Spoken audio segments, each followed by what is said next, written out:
Estimados amigos productores de alimentos de nuestra querida República Mexicana, aquí nos encontramos una vez más y como ya es costumbre en su programa Amanecer Campirano, programa hecho por ustedes, para ustedes y con ustedes con la única y clara intención de hacerles llegar información, notas y temas de relevancia para el mejor desempeño de sus funciones. Su servidor Daniel Meyners los saluda y mi compañera Jessica. ¿Qué tal, Daniel? Buenos días a todo el auditorio. Bienvenidos a una emisión más de Amanecer Campirano. Por supuesto, agradeciendo el favor de su atención a quienes nos ven y nos escuchan a través de sus televisores en el canal 13 de Alba Visión. En radio estamos en el 1150 de AM aquí en la Ciudad de México, en el 1120 en Guadalajara y en el 600 de amplitud modulada en Monterrey, Nuevo León. Muchísimas gracias por sintonizarnos y por supuesto también le damos la bienvenida a quienes nos ven a través de la transmisión en vivo de Facebook, en Acústica Noticias y en Amanecer Campirano, y por supuesto también a quienes pues por algún motivo no nos pueden ver en vivo, pero siguen la emisión a través del canal de YouTube, en Acústica Noticias también, y en Spotify también estamos en Acústica Noticias. Bienvenidos. Destaca la Secretaría de Agricultura que al cierre del mes de septiembre, el programa Fertilizantes para el Bienestar se ha atendido este año a 717,570 productores de pequeña escala. De ellos, el 90% de los productores beneficiados se localiza en los 3 estados con mayor grado de marginación y el 41% del padrón son mujeres. Fertilizantes para el Bienestar inició en 2019 con la atención a agricultores de maíz, frijol y arroz, y por instrucciones del presidente Andrés Manuel López Obrador se amplió a más entidades. En Zacatecas, la Secretaría de Agricultura impulsa acciones para actualizar y reactivar los comités estatales Sistema Producto y lograr la asociatividad y organización económico-productiva de los actores que participan en la producción, transformación y comercialización agroalimentaria. En la Ciudad de México fue inaugurada la exposición Inocuidad y eso con qué se come, que estará vigente hasta finales del mes de octubre en la estación Jamaica de la línea 9 del metro. A través de 10 infografías se busca que la población conozca la importancia de las buenas prácticas agroalimentarias, que desde el proceso de producción hasta la comercialización. Durante el foro La Industria Porcícola de México, retos y oportunidades que se llevó a cabo en la Cámara de Diputados, autoridades federales, legisladores y representantes del sector celebraron la iniciativa de la Comisión de Ganadería de priorizar en la agenda legislativa los temas zoosanitarios. Asimismo, se pronunciaron por continuar con la promoción y fortalecimiento de las tareas preventivas para reducir el riesgo de entrada y diseminación de la peste porcina africana en México. Y este día en la entrevista platicaremos con el ingeniero Ramón Sandoval, director general de CONASA, quien nos platicará sobre los avances en la estimulación de lluvias. Y estas fueron las noticias, Jessica, noticias siempre importantes y siempre interesantes para nuestros amigos productores. Así es, y es tiempo ya, Daniel, de ir a nuestra entrevista del día, esperada y gustada, por cierto, sí, del público. Y hoy con un tema de enorme importancia para el país y de una institución que yo creo, ya nos dirán si estoy en lo correcto o no, pero de las más antiguas del sector agropecuario. Para ello estamos hablando con el ingeniero Ramón Sandoval, quien es director general de la CONASA. Muy buenos días, ingeniero. Muy buenos días, a sus órdenes y dispuestos a colaborar en lo que sea necesario. Ya después les iremos juntos. Al contrario, muchísimas gracias a usted por el tiempo que nos permite estar con usted para platicar con nuestros amigos productores. Ingeniero, la CONASA es una de las instituciones más antiguas del sector agropecuario, ¿es correcto? ¿Cuántos años lleva ya la CONASA en el país? 52 años y siempre hemos estado fuera del Distrito Federal y pues navegando con el 62% de las zonas áridas del país y pues abastecer de agua a los seres humanos en primera instancia y después a lo que resta de los seres vivos no deja de ser una satisfacción muy grande el poder colaborar con esta situación que implica pues echarle todos los kilos, porque el agua es el bien más preciado. Es correcto, y a últimas fechas con temas como el cambio climático se ha vuelto más preciado todavía. Una institución específicamente direccionada a zonas áridas debe de tener, en términos de relevancia institucional, mucha importancia. ¿Nos puede platicar, ingeniero, a nuestro público que lo escuchan, en términos generales, cuál es el objetivo, la razón de ser de la CONASA, si me hiciera favor? Sin duda, la CONASA tiene 3 grandes objetivos: resolver el problema del agua, del suelo y de la cubierta vegetal. Con esos 3 grandes apartados resultan suficientes para abastecer la flora y fauna que ha sido muy escasa. Pero me gustaría comentarles cómo es que salió este programa de estimulación de lluvia. En una de las reuniones del presidente le preguntó un periodista en el 21 qué se esperaba con las expectativas de una sequía lacerante, y le preguntaba si tenía CONASA personal preparado para enfrentar esta situación, y el presidente de inmediato dijo que se contaba con personal adecuado. En ese entonces tenía poco de coronavirus, y estamos hablando del doctor Víctor Villalobos, quien a la vez, si nosotros podíamos estar con las zonas más devastadas, pues teniendo un poquito de agua, teníamos que combatirla. Y corrimos con tanta suerte que fue un año bastante llovedor, no obstante lo que se esperaba.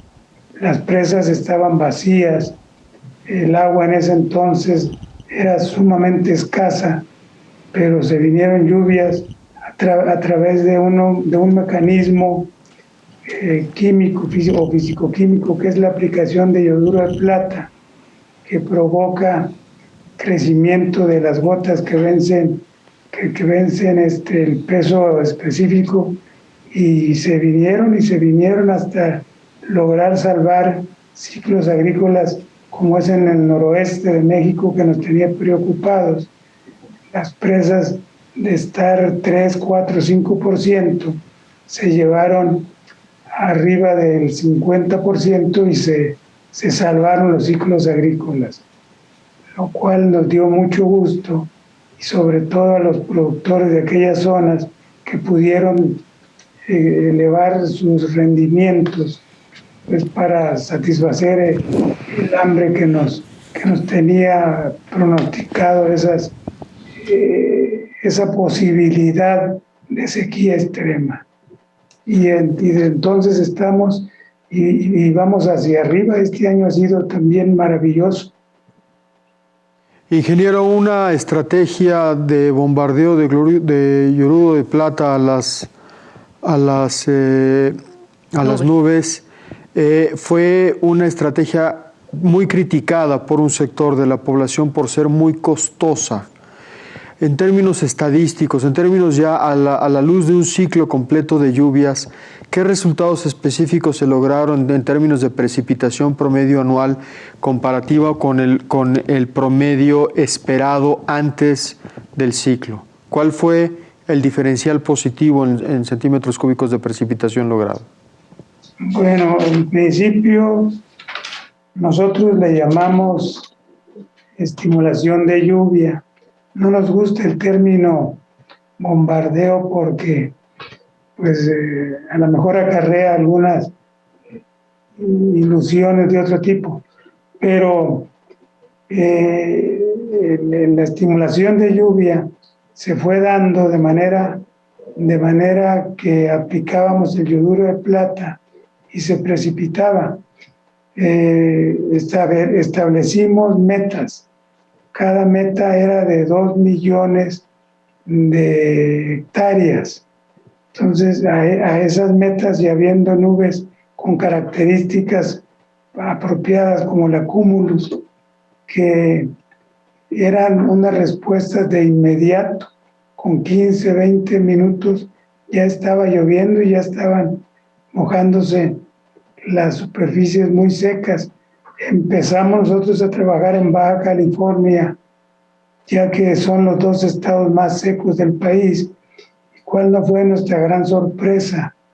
Que de inmediato logramos propiciar 8 aplicaciones, y de esas aplicaciones fueron 8 lluvias que de inmediato dieron desarrollo a aquellas semillas que estaban en estado de lactancia. Y pues salvamos ese ciclo del ganado, del ganado tanto domesticado como el ganado de pastoreo. Y de ahí se nos vinieron, es tecnología mexicana, hay que señalarlo, aunque tenga un nombre distinto. De ahí nos fuimos aún por instrucciones o sugerencias del general secretario, ya que los aviones que se utilizan son de la Fuerza Aérea, y había un incendio entre Nuevo León y Coahuila, que es donde estamos nosotros. Ingeniero, lo voy a tener que interrumpir porque nos tenemos que ir a una pausa comercial, pero de regreso nos platica el caso específico del incendio forestal que nos está haciendo referencia. Una disculpa por la interrupción. Volvemos después de una breve pausa comercial.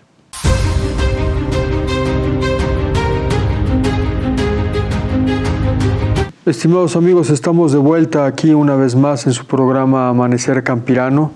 En esta ocasión con el alto honor de poder platicar con el ingeniero Ramón Sandoval, quien actualmente se desempeña como director general de la CONASA, quien está con nosotros para platicarnos un poco de cuáles han sido los avances y los resultados obtenidos después de la aplicación de yoduro de plata a las nubes, que hace ratito me hacía la corrección, no es bombardeo, sino es estimulación de lluvia, porque efectivamente el término bombardeo, y más en estos tiempos, no es un término que valga la pena utilizar sí, para una plática tan importante como esta. Pero, ingeniero, retomamos lo que estábamos platicando antes de la pausa.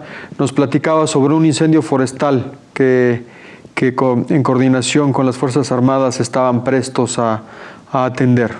Lo seguimos escuchando.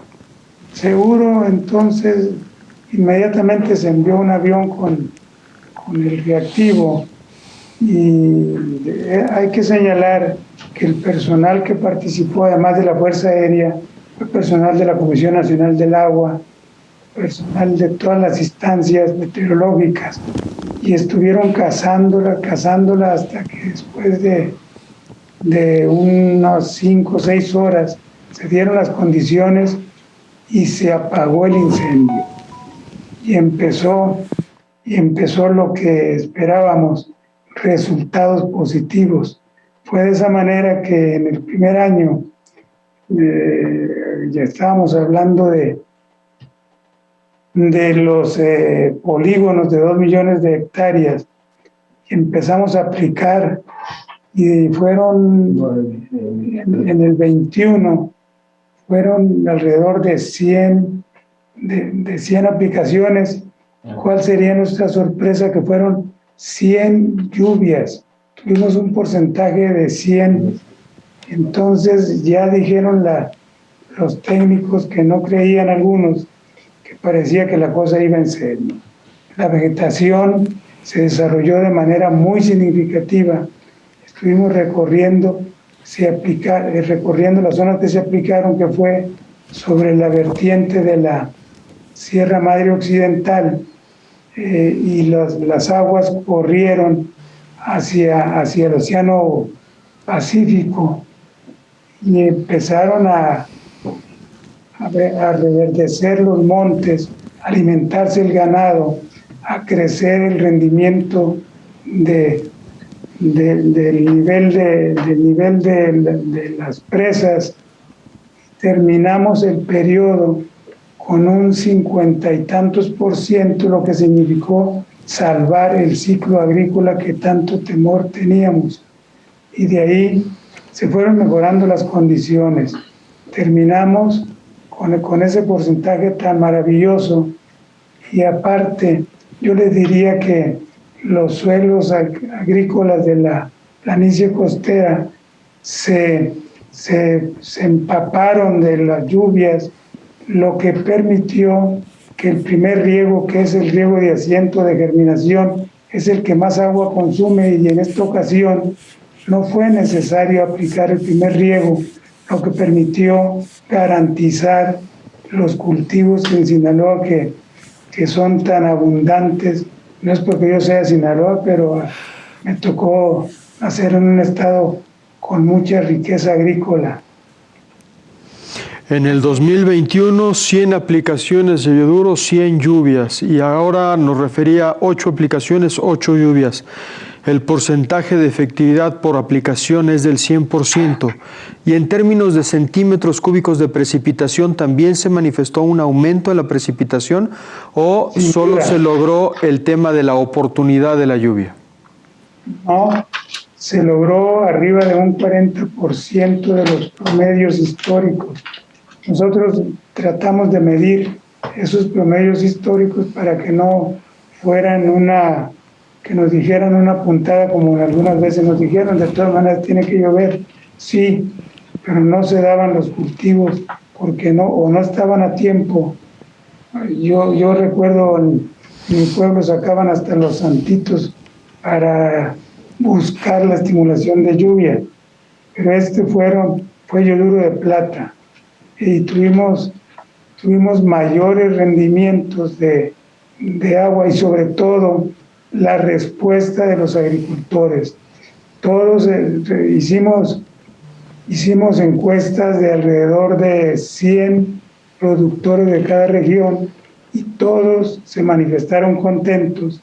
Y hacía muchos años que no había cultivos de temporal, pues este año los hay, y esperamos que sean con rendimientos buenos. No se diga de los cultivos de riego que están vertiendo 4 o 5 presas de Sinaloa, están vertiendo ya por los excesos que traemos con el agua que está escurriendo.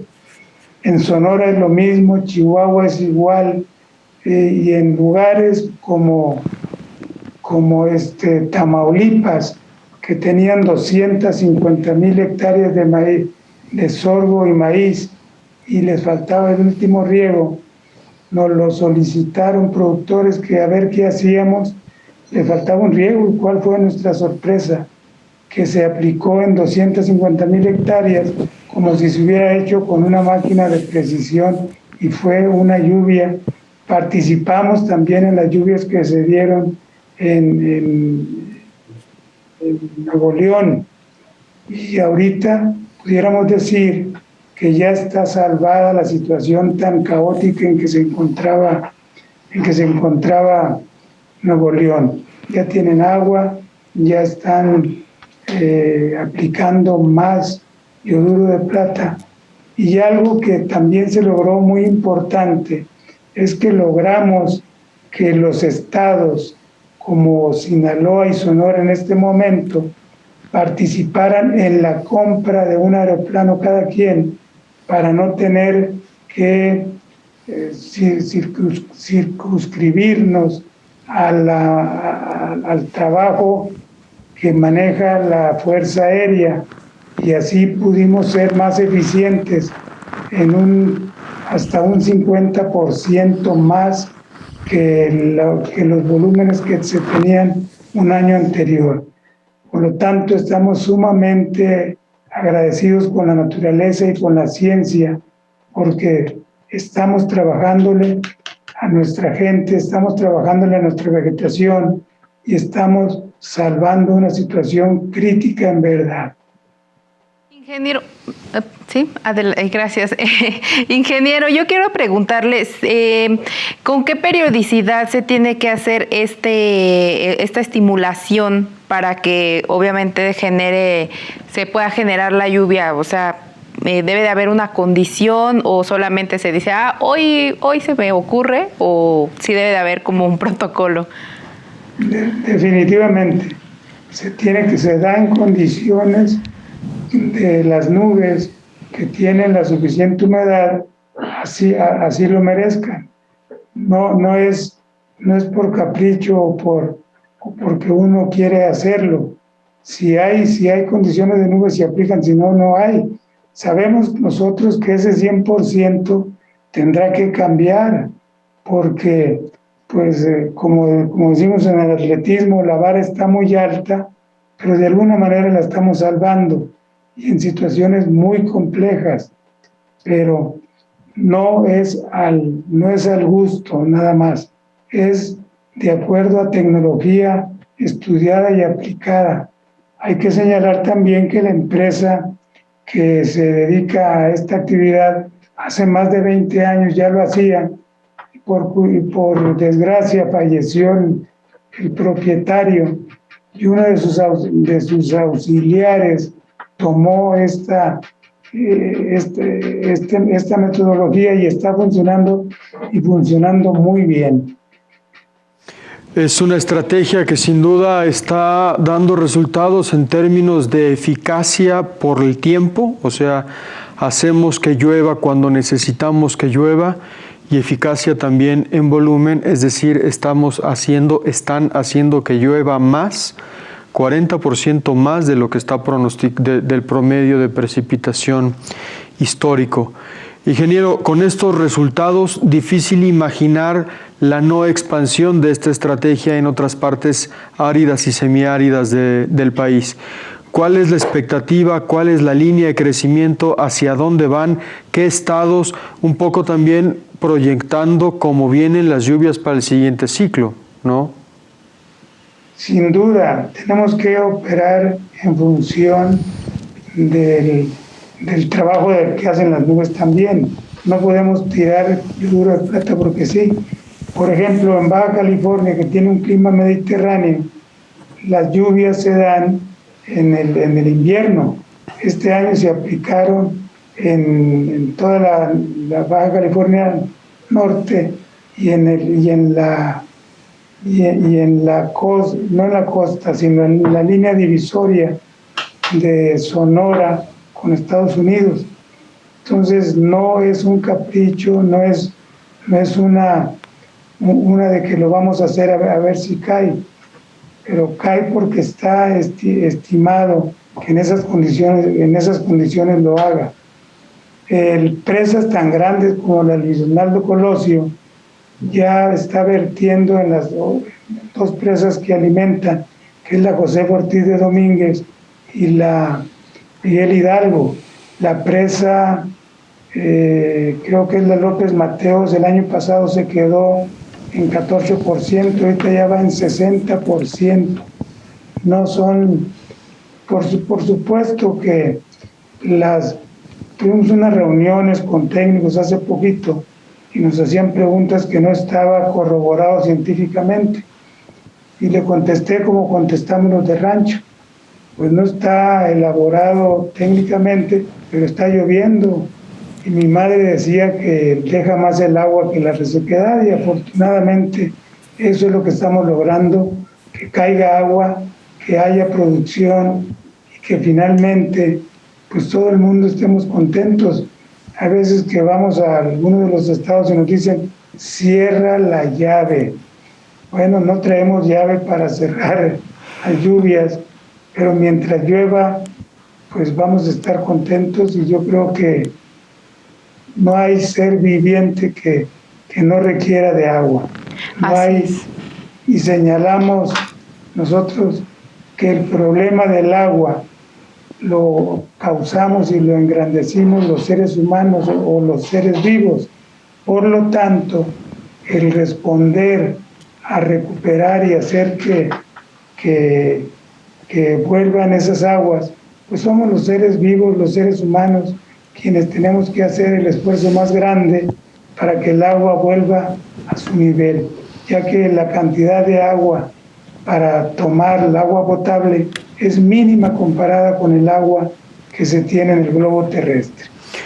Ingeniero, el tiempo se nos ha terminado. Muchas gracias por el favor y el tiempo que nos ha prestado para platicar sobre los logros y los éxitos obtenidos con esta aplicación de estimulación de lluvia que implica la aplicación de yoduro de plata, una estrategia que sin duda, a razón de los números que nos ha dado, ha permitido paliar situaciones de alta gravedad por sequía, sobre todo en el norte del país, en zonas áridas y semiáridas.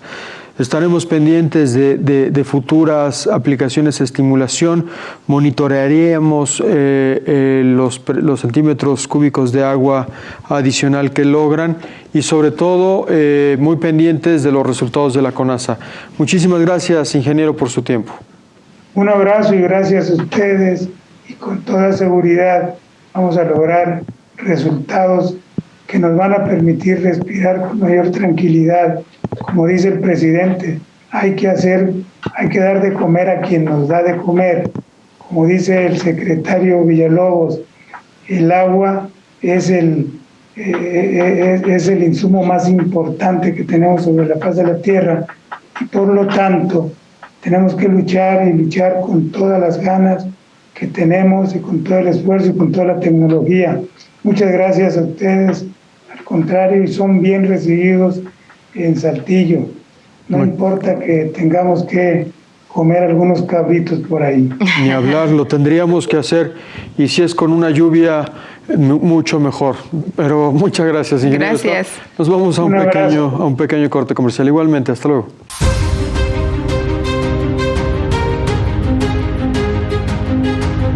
Aquí estamos, amigos, aquí estamos en su programa Amanecer Campirano, después de haber escuchado una entrevista muy interesante de los resultados que la estrategia para hacer llover ha entregado en nuestro país, una estrategia que seguramente estemos viendo noticias más adelante de cómo se ha extendido en las zonas prioritarias, en las zonas áridas de nuestro país. Pero ahora, Jessica, es tiempo de empezar con todo. Así es, Daniel, auditorio de Amanecer Campirano. Vamos a empezar con todo. Este día yo estoy segura que esta hortaliza no a muchos les gusta, pero es muy rica, es de los alimentos más sanos que se pueden consumir o que están catalogados por lo menos así. Vamos a hablar este día de la lechuga. La lechuga es una planta herbácea que se caracteriza por sus hojas agrupadas en rosetas con una textura suave y crujiente al paladar. La temperatura óptima de crecimiento de esta planta es de entre 15 y 18 grados y su ciclo de vida va desde los 60 a los 90 días. En México se producen distintas variedades de lechuga como la baby, la escarola, la orejona y la romana, siendo estas últimas las dos que más se consumen en el país. El cultivo de lechuga se da en 22 estados de la República Mexicana, pero Guanajuato, Zacatecas y Puebla son los principales productores de esta hortaliza.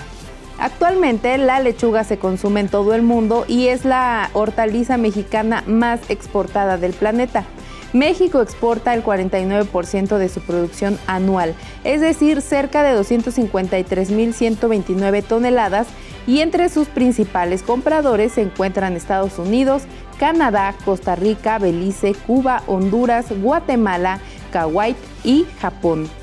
¿Qué nutrimentos nos aporta la lechuga? Bueno, pues es un alimento que aporta muy pocas calorías debido a su alto contenido en agua y su escasa cantidad de carbohidratos, proteínas y grasas. Por cada 100 gramos de lechuga, pues solamente estamos consumiendo 15 calorías.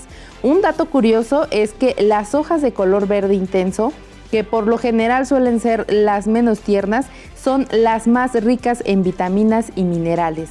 Y debido a su alto contenido en fibra y agua, la lechuga ayuda al tracto gastrointestinal y combate el estreñimiento. Además, gracias a los minerales que contiene, ayuda con la sensación de agotamiento, aunque el rendimiento muscular aumenta el rendimiento muscular y fortalece al corazón. ¿Cómo se recomienda consumirla? Bueno, pues es muy fácil. La lechuga solo se puede comprar fresca y su sabor depende de la variedad que se consuma, que oscila ligeramente entre el dulce o seco amargo, pero siempre destaca su textura crujiente. En México la utilizamos en ensaladas verdes o mixtas, también rebanada o en tiras, y es una fiel acompañante de los antojitos mexicanos como los sopes, las tostadas, en tortas, empanadas, tacos, en el pozole y hasta en las flautas. Y debido a su propiedad calmante y a que promueve el sueño, es común prepararse un té de hojas de lechuga para poder conciliar el sueño. Una pieza de lechuga oscila entre los 12 y 30 pesos y una sola pieza puede ser suficiente para acompañar las comidas durante toda una semana. Por lo anterior, la lechuga representa un importante ingrediente para la comida tradicional mexicana, ya que se encuentra en una variedad de platillos típicos de nuestro país. Ahí está el tema de la lechuga. Por supuesto, yo prefiero la lechuga orejona. No sé tú, Daniel, cuál lechuga prefieras. La verdad es que la romana no me encanta tanto. Sabes que no soy amante de la lechuga. No, sí la como en un sándwich o en alguna ensaladita, pero así que tú digas, wow, cómo me gusta, no. La verdad es que prefiero la espinaca, la selga, la arúgula o algunas otras hojas verdes, pero si se tratara de escoger lechugas, prefiero la que es como chinita, creo que es la francesa. La italiana. Italiana. Pues la italiana, entonces. Pues entonces. Y fíjate que yo, mi esposo y yo aplicamos el tema del baño de ¿Sí? con hojas de lechuga para conciliar el sueño de los bebés. Sí, y sí, ¿eh? Sí, es muy efectivo. Mi hija mayor, sobre todo, le funcionó re bien. Sí, es muy efectivo, yo también lo pude comprobar. Y el tema también de ponerlas a hervir para tomarlas como un té, también es importante. Bueno, también ayuda, es auxiliar también. Si tiene un poco de insomnio, lo puede hacer también. Una buena cerveza mejor, ¿sí? ¿No? Bueno, pues vamos a ver qué opina Fernanda Orozco, si prefiere las lechugas o la cerveza para conciliar el sueño. Fernanda, te escuchamos con mucha atención. Hola, muy buenos días, mi querido Daniel y mi queridísima Jessica. ¿Cómo están? ¿Cómo se encuentran en el estudio? Muchísimas gracias por nuevamente invitarme aquí a Amanecer Campirano, por estar con ustedes, por poder saludar a todo nuestro público, aquellos que nos escuchan a través de la AM o quienes nos miran por Albavisión o por medio de las redes sociales. Por ahí les encargamos que compartan este programa, que lo difundan entre todos sus conocidos y bueno, pues que la verdad nos den mucho más difusión para poder seguir pues trabajando para ustedes y compartiéndoles algunos datos interesantes. Y justo el día de hoy vengo a hablarles de uno de los datos más interesantes, de uno de los cultivos más interesantes para nuestro país, no solo de la manera económica, sino también de la manera cultural y por supuesto que sin duda alguna le pega a nuestra alimentación.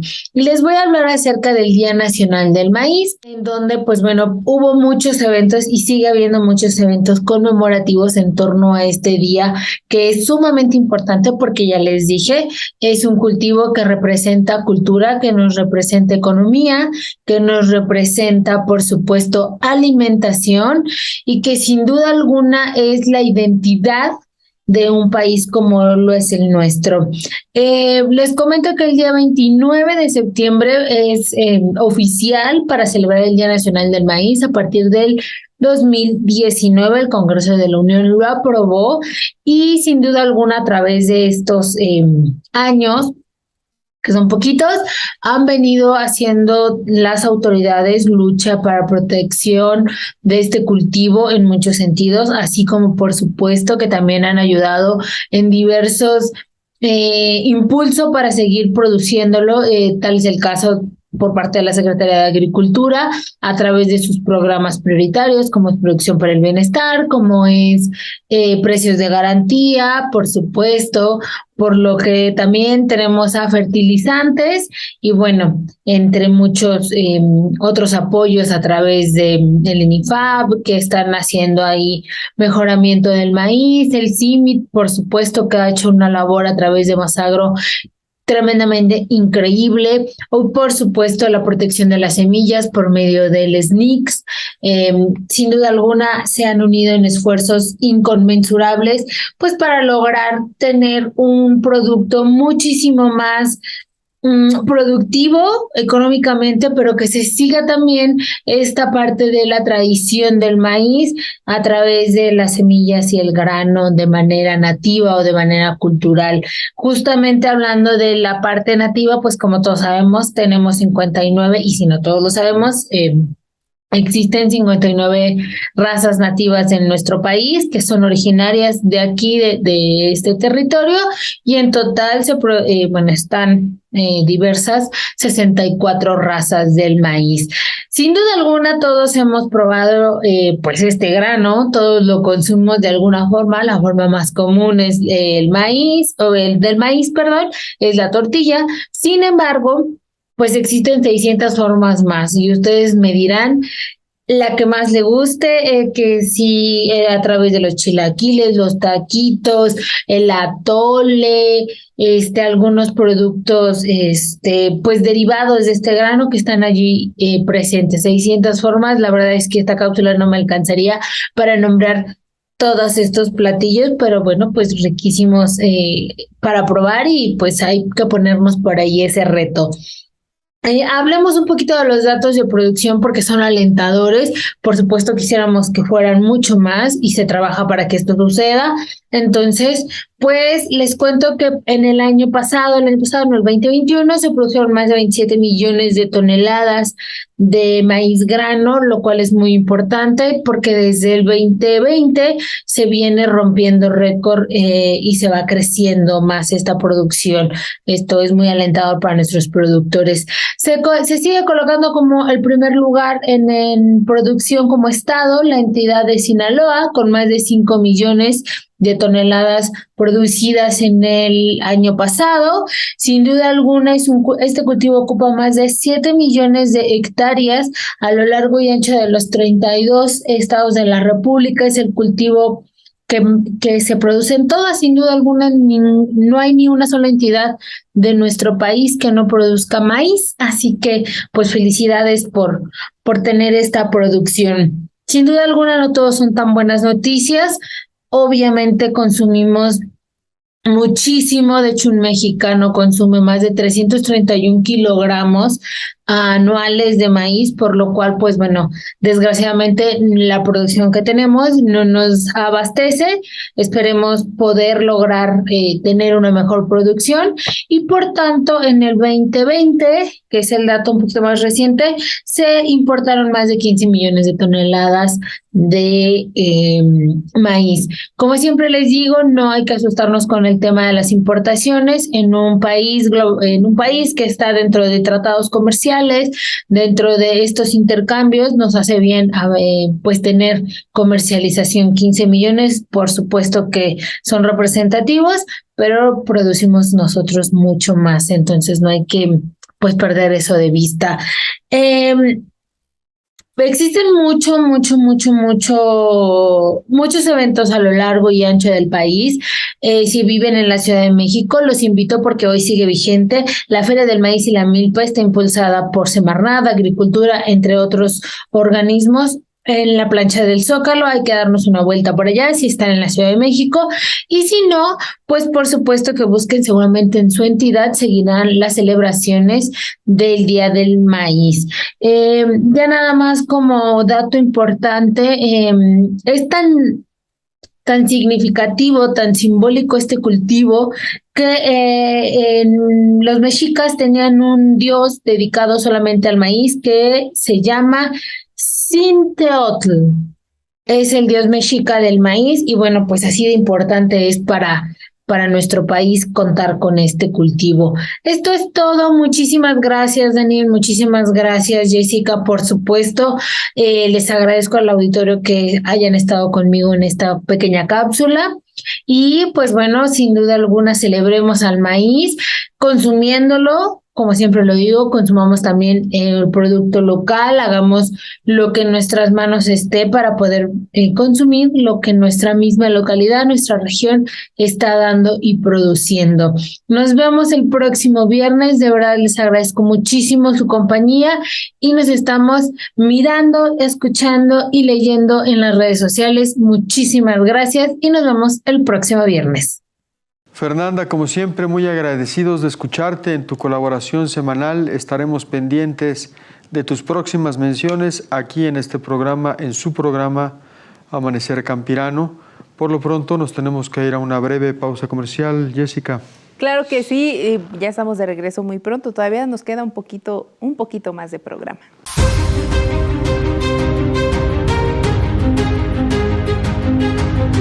Estamos aquí una vez más, estimados amigos, en su programa Amanecer Campirano, su servidor Daniel Meiners, atendiéndoles con la única intención de poderlos hacer pasar un rato importante, interesante, atractivo. Y qué más atractivo que irnos de viaje a conocer nuestra República Mexicana, el interior de nuestra República Mexicana. Entiendo, ahora nos llevas a Hidalgo. Jessica, ¿a qué parte de Hidalgo? Así es, Daniel, uno de los pueblos mágicos más reconocidos de Hidalgo y que en lo personal a mí me gusta mucho.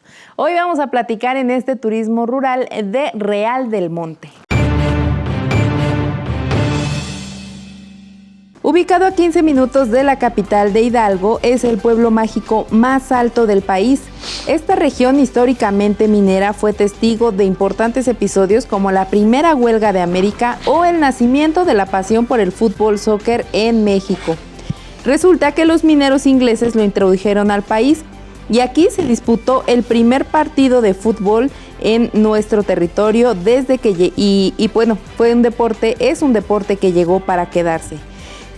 Real del Monte se incorporó al programa de pueblos mágicos el 28 de agosto del 2004 y actualmente es uno de los emblemas turísticos de Hidalgo y forma parte también de la ruta del Corredor de la Montaña que agrupa a las poblaciones de Huasca de Ocampo, Mineral del Chico, Omitlán y Atotonilco.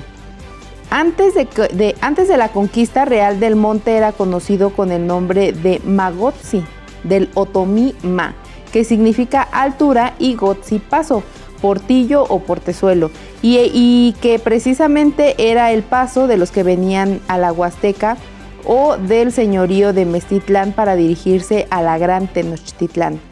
Se asegura que el nombre de Mineral del Monte se adoptó a la fundación del pueblo, pero durante la dominación española cambió por el de Real del Monte, simplemente por la costumbre que se tenía durante la época colonial de llamar así a todo el lugar bajo dominio de las coronas españolas, especialmente pues los centros mineros.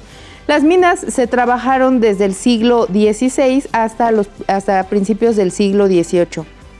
Sin embargo, la explotación principal se limitó de preferencia a la veta vizcaína en los años de 1726 y 1727. En 1824 llegaron los ingleses a este lugar con la tecnología minera más avanzada que existía en el mundo en aquel momento, lo que marcó decisivamente la fisonomía y la cultura de este pueblo. Casas de máquinas, iglesias metodistas, cementerio estilo inglés, casas habitación y los ya tradicionales y famosos pastes que se encuentran en la comida típica de este lugar. El cementerio inglés de Real del Monte es testigo de su paso por la región. De las lápidas verticales y aire nostálgico nos transportan a otra dimensión del tiempo y el espacio. Está ubicado en la cima de uno de los montes del pueblo y fue construido en 1851. Fue donado por el inglés Thomas Strafford, quien durante aquella época era funcionario de las compañías mineras. En Real del Monte podemos encontrar como atractivos el bosque del Iloche, la capilla del Señor de Celontla, la capilla de la Santa Veracruz, la mina La Dificultad, también está la mina de Acosta, el Museo de Medicina Laboral, el Museo Casa Grande, el Museo del Paste, la parroquia de Nuestra Señora del Rosario, el Portal del Comercio y las Peñas Cargadas, así como el Panteón Inglés del que les acabo de platicar. Y entre sus festividades, bueno, pues está la más representativa, que es la fiesta de Año Nuevo. El 31 de diciembre se organiza una gran fiesta en la plaza con bailes populares, vendimias y fuegos artificiales para recibir al año que inicia. Está también la Feria del Dulce Nombre. Durante enero se organiza la Fiesta del Dulce, que se celebra con una procesión religiosa que marcha por el pueblo. También podemos disfrutar del Festival de la Plata, que se realiza durante el mes de junio con el fin de reconocer la labor del minero. Y por último está el Festival del Paste. que se realiza en octubre y cuenta con la participación de panaderos ingleses quienes elaboran pastes de acuerdo a la receta original. Pues ahí está el viaje de este día. Vámonos a Real del Monte, un lugar impresionante, la verdad es que hay que visitarlo, sí vale la pena ir. Bueno, por lo menos a mí sí me gusta. A mí me gustó también mucho, además no está tan lejos, ¿no? No, está cerquita, relativamente cerca de la ciudad, del área metropolitana, o sea, es muy fácil de llegar, sí. De Pachuca, que estarás como a 20, 30 como minutos. Como a unos 20 minutos, sí. Un poquito más tal vez, pero una zona templada, húmeda, muy bonita, minera.